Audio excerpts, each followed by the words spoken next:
Kamakailan lang ay nag-guest ito sa Kwentong Barber episode 1, itong si Nadine Lustre.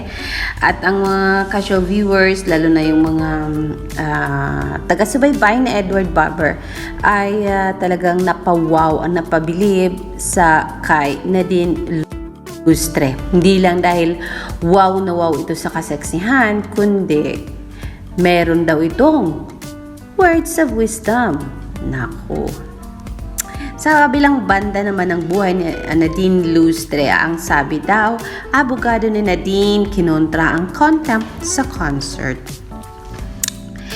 Naglabas ng pahayag si Attorney Ferdy Topacio na pwedeng ipa-contempt of court ang virtual concert ni Nadine Lustre na absolute madness na mapapanood sa Kumu sa July 3. Lumabas ang desisyon ng korte na valid at dapat sundin na Nadine ang kontrata at maaaring madamay nga ang binubuo niyang virtual concert. Sabi pa naman ni Edward dito manunood siya. Naku, ano na kayang mangyayari? Pero sabi naman ni Attorney Kapunan, tuloy daw yon at ibibigay naman daw nila ang nakasaad na 40% commission sa Viva Artist Agency Incorporated. Ngunit sabi ni Attorney Topacio na noon pa man ay vocal ang suporta niya sa Viva. Pwede raw ipa-contempt of court itong concert ni Nadine. Nakalagay po doon na valid, na ibig sabihin existing and binding yung kontrata ni Ms. Nadine and with Viva Artists Agency Incorporated.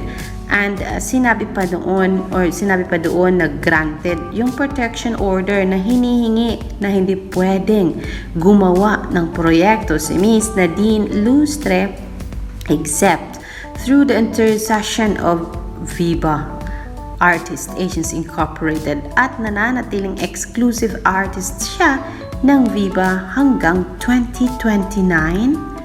So itong concert na ginawa niya na Absolute Madness ay hindi po ito sa pamamagitan ng Viva, and therefore kung itutuloy niya po ito ay malinaw na paglabag ito sa direktiba ng hukuman. Pahayag ni Attorney Topacio ng makapanayam ito ng DZRH. Oh my God.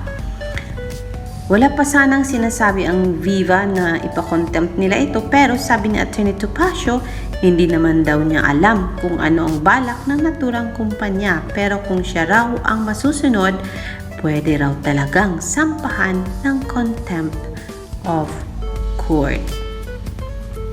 Pati nga raw ang sponsors ng naturang concert ay pwede ring idamay sa kaso. Hindi naman daw siya legal counsel ng Viva, naglabas lang siya ng sarili niyang pananaw sa kasong ito. Nasa Viva na raw yan kung ano ang balak nila sa nalalapit na concert ni Nadine. Kahapon ay nakatanggap kami ng text mula kay Attorney Lorna Kapunan. Anya, the cease and desist order is not yet final. Nadine has 15 days from the issuance of the resolution of the court to file a motion for reconsideration. Viva has also to post a 500,000 surety bond, which we will also question as this is grossly insufficient to answer for whatever damages Nadine may suffer. Yan ang latest kay Nadine Lustre. Matutuloy kaya ang virtual concert niya sa July 3 na kung saan ang sabi ni Edward Barber ay manunood siya. Antayin na lang natin kung anong mangyayari sa July 3 Nadine virtual concert. Alex Lex Juice.